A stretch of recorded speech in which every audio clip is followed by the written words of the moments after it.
কুমিল্লায় শুরু হচ্ছে মাসব্যাপী শিল্প ও বাণিজ্য মেলা। এ নিয়ে জানাতে সরাসরি যুক্ত হচ্ছেন সহকর্মী সুমন কবির।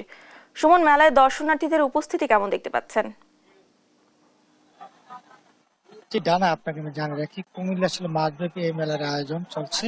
ফলা জানুয়ারি থেকে শুরু হয়েছে। তবে একটা জানি, কুমিল্লা আমরা দেখেছি প্রতিটি স্টলে উৎসবরা ভিড়, এবং সেদিক থেকে মেলার যে টিকিট ধরা হচ্ছে 20 টাকা মূল্যের। তবে গত 4 বছর আসলে কুমিল্লা শিল্প বাণিজ্য মেলা অনুষ্ঠিত হয়নি, সেই কারণে কুমিল্লা স্টেশন ক্লাবে মেলার আয়োজন করেন জেলা প্রশাসকের সমন্বয়ে বিলাল হোসেন। তবে একটা জানিয়ে রাখি, কুমিল্লার যে অবস্থা আমরা দেখেছি, কুমিল্লা যে শিল্প বাণিজ্য মেলা আসলে হরেক রকমের বিভিন্ন দেশীয় ও বিদেশি পণ্য আসলে এখানে উঠেছে। মেলা যারা ক্রেতা সমাগম রয়েছে তারা আসলে আমাদেরকে জানিয়েছেন যে মেলার যে যারা বিক্রেতারা বলছেন, যারা ক্রেতারা তারা বলছে যে এখানে 50%, 30%, 20% ডিসকাউন্ট রয়েছে।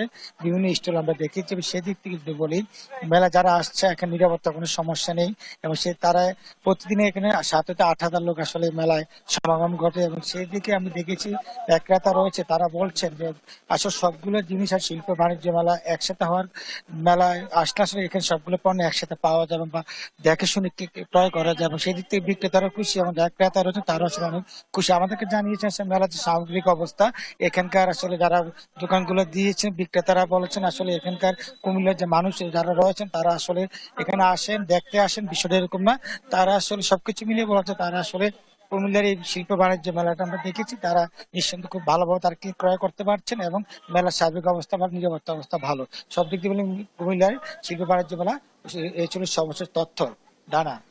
ধন্যবাদ আপনাকে। কুমিল্লা থেকে যুক্ত ছিলেন আমাদের সহকর্মী।